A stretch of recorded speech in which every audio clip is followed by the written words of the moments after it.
Atos capítulo 10. Aqui em Atos 10 nós vemos a história de um homem, de um centurião. Esse centurião morava em Cesareia, lugar onde ainda não tinha chegado o Evangelho de Jesus Cristo. Ele pertencia à corte italiana, ou seja, ele não era um judeu, né? E diz então a palavra do Senhor que ele era um homem muito temente a Deus. E ele era respeitado pelos judeus. Ele não era judeu, mas ele era um homem que temia muito a Deus, orava muito. E além de tudo, fazia muitas caridades. Diz então a palavra do Senhor que um dia este centurião estava orando e de repente lhe aparece um anjo numa visão e diz a ele: olha, vá, envie os servos teus até a casa de Simão Curtidor e lá vocês encontrarão a Pedro. Vocês devem ouvir tudo o que ele lhes falar. E de repente acaba a visão. E aquele centurião fica acordado e já reúne com a família e conta o que Deus lhe deu naquela visão, que era para ele enviar alguém atrás da palavra deste Pedro e que eles prestassem atenção em tudo que esse Pedro tinha para lhes ensinar. Diz então a palavra do Senhor, esta verdade espiritual que já desmonta muito da religião que existe no mundo. Queridos, a importância de nós conhecermos e sabermos sobre Jesus. Esse homem era um homem bom. Esse homem amava o Deus Criador dos céus e da terra. Esse homem, ele praticava a caridade. Ele dava muitas esmolas, diz aí, você pode ler na sua Bíblia. Só que isso não era suficiente para a sua salvação. E Deus, vendo a sinceridade do coração dele, Deus vendo o desejo que ele tinha, né, de alcançar o favor divino, de alegrar o coração de Deus, Deus então lhe conduz ao caminho para que ele ouvisse a palavra da salvação, para que ele ouvisse a respeito de Jesus Cristo. Então, você hoje pode ter uma fé, né? A fé no Deus Criador dos céus e da terra, maravilhoso. Mas eu quero lhe dizer que a fé no Deus Criador dos céus e da terra não é suficiente para lhe dar a salvação e o reino de Deus. Por quê? Porque Jesus é o caminho, a verdade e a vida, e ninguém vem ao Pai senão por Ele. Ou seja, nenhum ser humano consegue manter-se diante de Deus se não for pelo sacrifício, pela mediação, pela misericórdia, pelo sangue que já foi derramado por Cristo Jesus. Então, por melhor que uma pessoa seja humanamente falando, por mais que Deus a ame, porém, todos pecaram e destituídos estão da glória de Deus.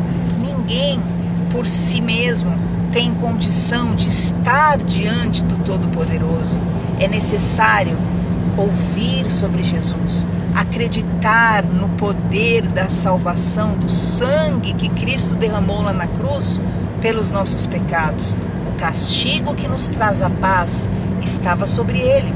Ele é o reconciliador de Deus com o homem. Pelo sangue de Jesus, o ser humano pode ser perdoado dos seus pecados. E fora isso, o ser humano não consegue ter realmente esse acesso direto e permanente diante do Senhor. Deus se compadece, Deus ama, Deus quer e Deus providenciou o meio de resgatar o relacionamento com o ser humano. E Ele quer também providenciar o meio para que você chegue ao conhecimento dessa verdade, que você precisa ouvir sobre Jesus. De contrapartida, você pode ser alguém que aprendeu que a caridade salva. E por causa disso, você desenvolve aquilo que é a caridade, né? A assistência, aquilo que é ajudar ao próximo, que é maravilhoso, que é perfeito, que é um mandamento do Senhor, mas não é suficiente também para te salvar. Eu não faço a caridade para ser salvo, eu faço a caridade porque eu sou um salvo. E como eu sou um salvo? Eu sou um salvo por causa de Cristo Jesus, que morreu na cruz no meu lugar.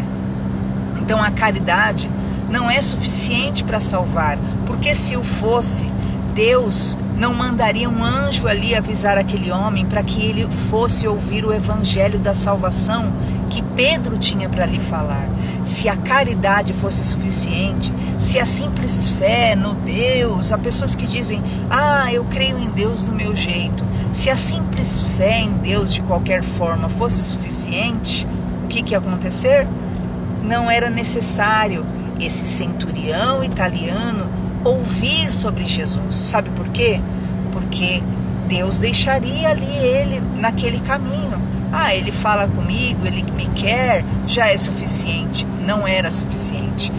Ele faz caridade, então dá para eu resgatá-lo já.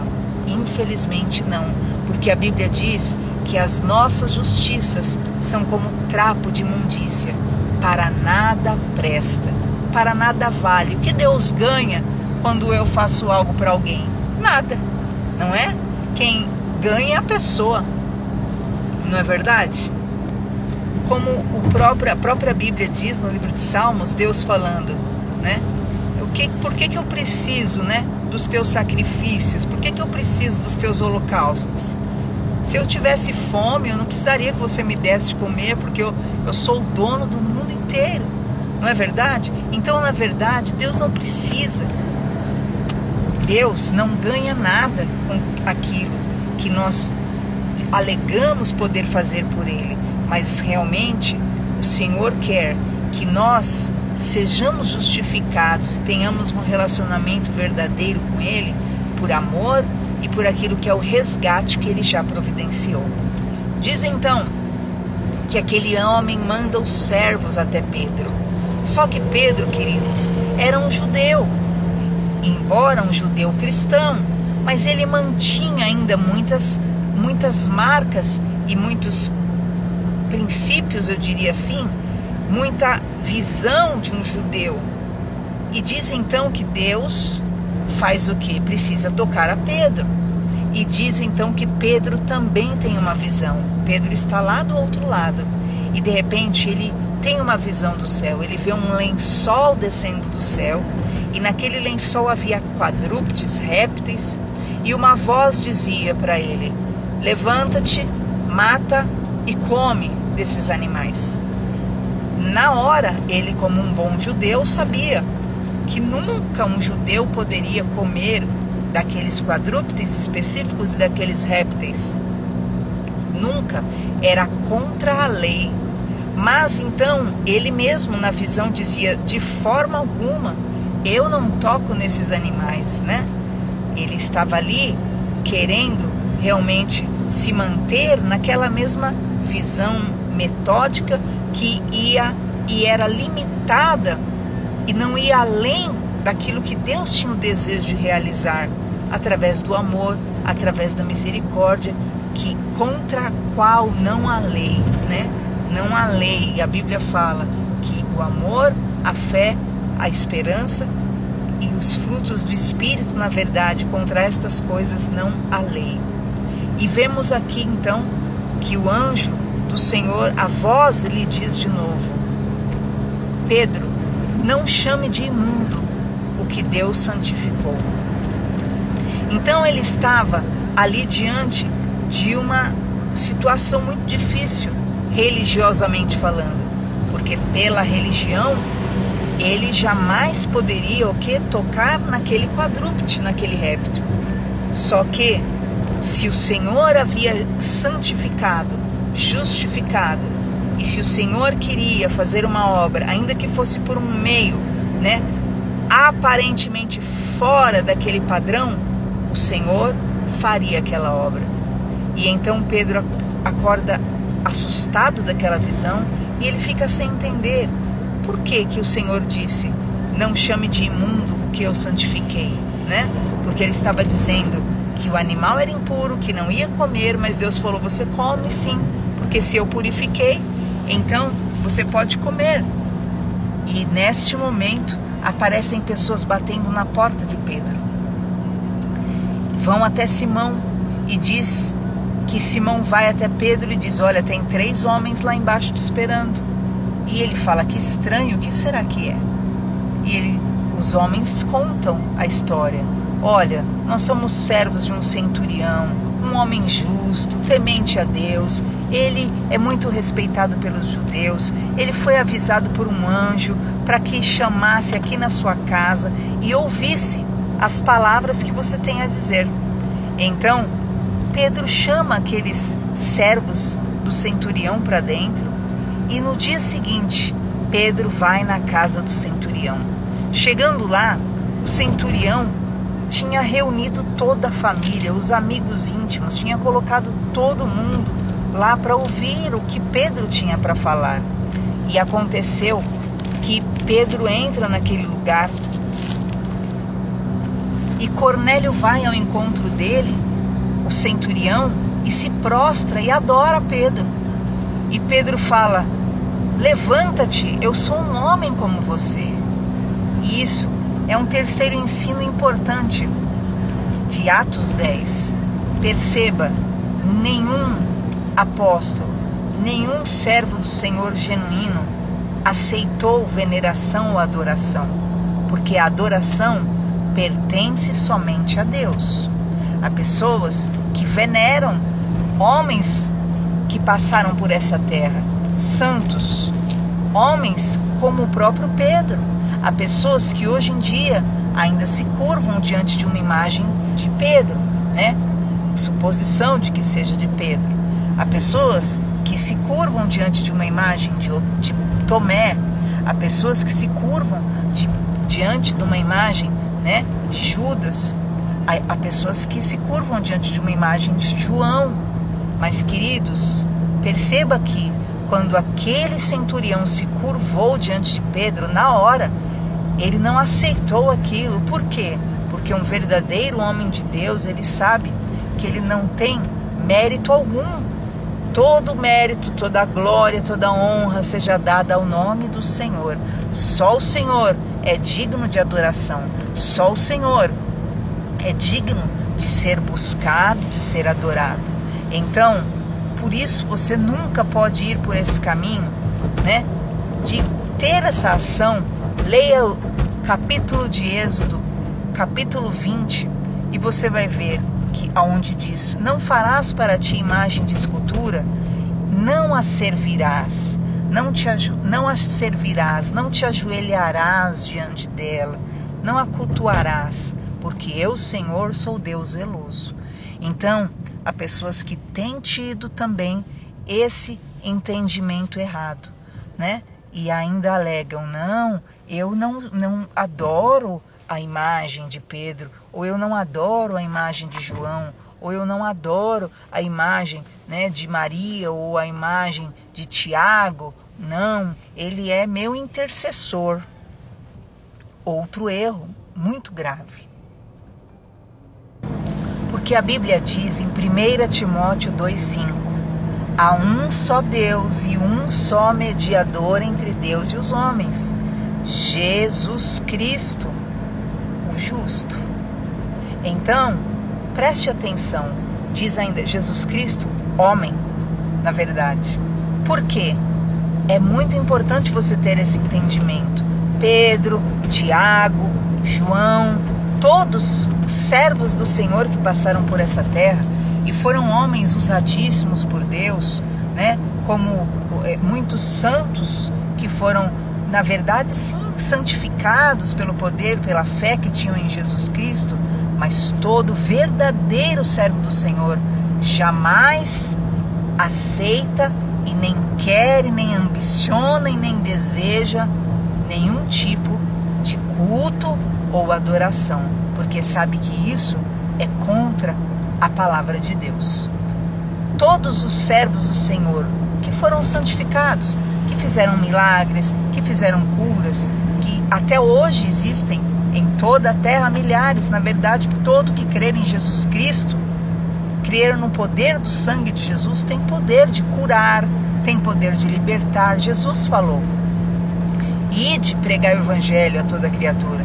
E ele falou: eu vos dou poder para pisar serpentes, escorpiões, expulsar demônios, curar os enfermos. Então, na verdade, isso é um privilégio divino, é uma dádiva celestial. Agora, Pedro, Tiago, João, quando estavam vivos, jamais aceitariam que um ser humano se curvasse para eles. E você acha que hoje, que estão mortos, aguardando o dia da ressurreição, como diz a palavra de Deus? Pior ainda. Por quê? Porque quando você se curva diante de uma imagem de alguém que morreu, você na verdade está invocando um morto. Logo, como você lê no livro de Deuteronômio, o morto não pode voltar. Assim sendo, quando você invoca um morto, favor de um morto, ele não pode te ajudar, ele não vai levar essa oração sua a quem você almeja, que é o Deus Todo-Poderoso. O único que pode levar a tua oração é Jesus. Ele é o mediador. Leia na sua Bíblia mesmo. Eu peço para você. 1 Timóteo 2,5. E você vai ver lá, o único mediador se chama Jesus Cristo. E ele é homem, ok? Não é mulher, não é nenhuma outra pessoa, é Jesus, o mediador dos homens. Então, preste atenção nesse ensino de Atos 10. O Senhor aqui quebrou aquilo que é o ensino, de que a caridade salva. Agora aqui o Senhor, na verdade, usando a vida de Pedro, a idoneidade dele, quebra aquilo que é a veneração, ao humano, a mediação humana e aqueles que contam com a intercessão, na verdade, de um morto. Porque quando você invoca alguém que morreu, você invoca um morto. A Bíblia diz que o morto não pode voltar, é lei divina. Leia no Antigo Testamento, tem no livro de Deuteronômio sobre isso, mas o mais específico é a parábola que conta sobre Lázaro e um homem rico, que esse homem rico queria voltar. Ele queria voltar para falar com seus irmãos. Ele precisava contar coisas que existiam, na verdade, inferno, que existia, na verdade, paraíso, só que o Senhor proíbe ele de voltar. E Abraão ali, que cuida da ala do paraíso e tinha acesso também a falar com quem estava no inferno, diz: quem está do lado daí não pode vir para cá, e se os seus familiares estão vivos, que eles ouçam a palavra de Deus e eles ouçam quem está vivo. E no livro de Isaías fala sobre isso. Porventura, a favor dos vivos, consultar-se-ão os mortos? Consultem a palavra do Senhor. Pedro rejeita a veneração na hora, e aquele homem fica em pé. Pedro diz: eu sou homem, ser humano como você.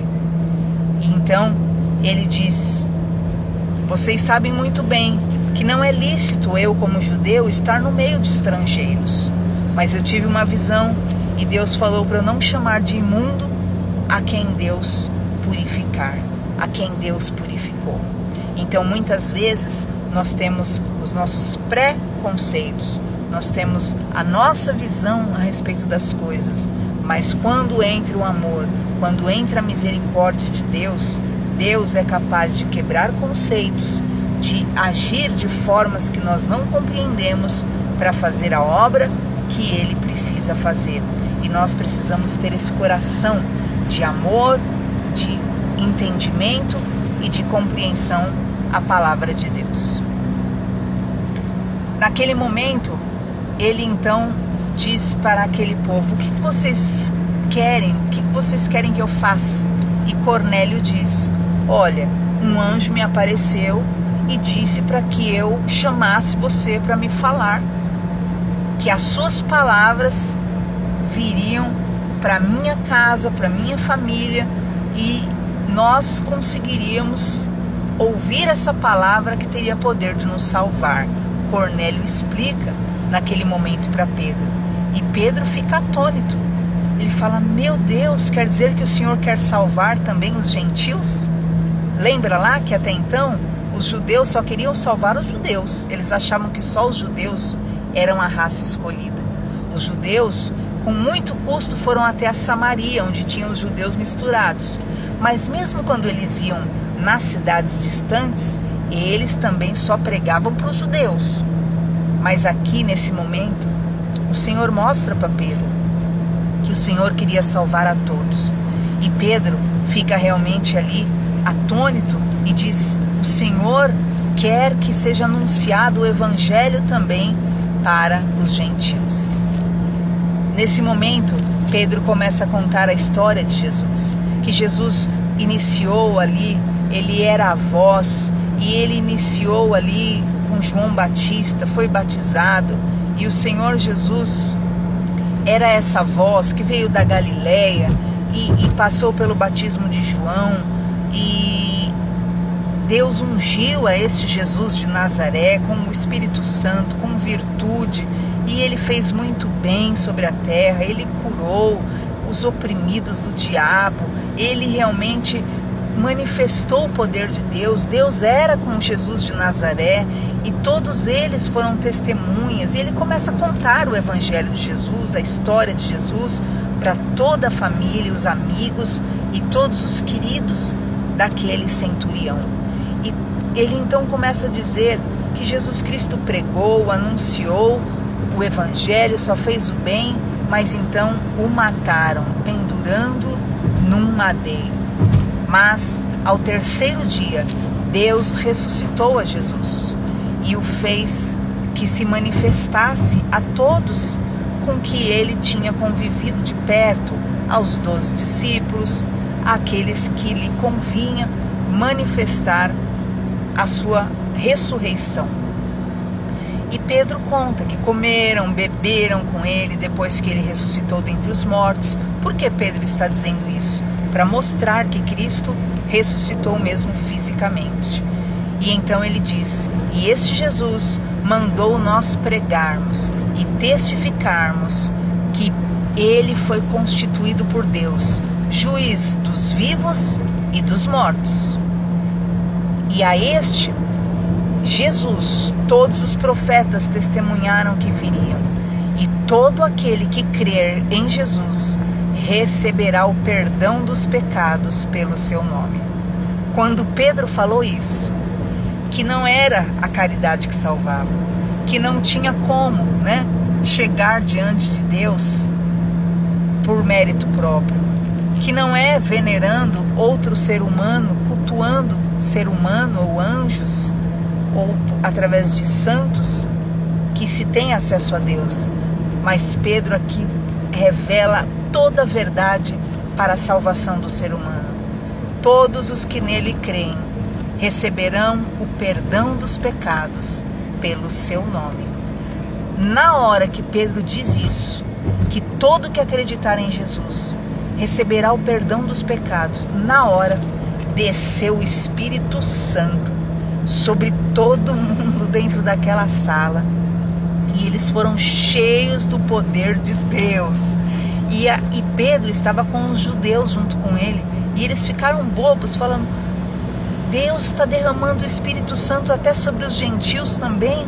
E eles começaram a falar em línguas, e eles começaram a adorar, e eles começaram a glorificar ali os gentios, que na verdade simbolizam a gente, E tem muita gente que acha que o batismo no Espírito Santo foi só lá no dia de Pentecoste, mas o Espírito Santo está aí disponível para todo que crer, que pelo nome de Jesus nós receberemos o perdão dos pecados. Não é por mérito próprio, não é pela capacidade humana, não é pela caridade que haverá salvação, não é indo direto a Deus, é realmente crendo. É realmente crendo no poder de Jesus Cristo, no nome de Jesus, que nós temos o perdão dos pecados. O Espírito Santo vem com poder, que é o selo de Deus confirmando que você pertencerá a Deus para sempre. Quer a salvação? Quer ter acesso a Deus? Ouça o Evangelho de Jesus, ouça Não adianta você ficar ouvindo história, doutrina humana, não. Ouça o Evangelho de Jesus. E diz, sabe o quê? Que naquele momento Pedro e os outros judeus disseram: o que impede a gente de batizá-los? E então batizou todos em nome do Senhor, e eles ficaram ali glorificando a Deus. Glórias a Jesus. Atos 10 é um ensino maravilhoso sobre aquilo que é o poder salvador e remidor único para aqueles que acreditarem no nome de Jesus Cristo. Há perdão de pecados, há salvação, né? Há libertação. Não é mais por meios humanos, né? É através do poder da graça infinita do nosso Senhor. E a Bíblia diz: se confessarmos os nossos pecados, Ele é fiel e justo para nos perdoar de todos os pecados e nos purificar de toda injustiça. Aquele que confessa e deixa alcança misericórdia. Antigamente era necessário ir lá no sumo sacerdote, para o sumo sacerdote ir diante de Deus pedir perdão, né? Talvez na religiosidade você foi ensinado que você precisa de um mediador, que você precisa de um intercessor, né? O telefone sem fio, e você fala para Maria, e Maria fala para José, e José fala para Tomé, até falarem para Deus do seu problema. Não. Através do nome de Jesus, você tem o perdão dos pecados. E se o Senhor te salva, te reme, ninguém pode te condenar. Quem nos separará do amor de Deus que está em Cristo Jesus? Nada, nem poderes, nem altura, nem profundidade. Nada nos separará do amor de Deus. Fique na paz. Deus abençoe.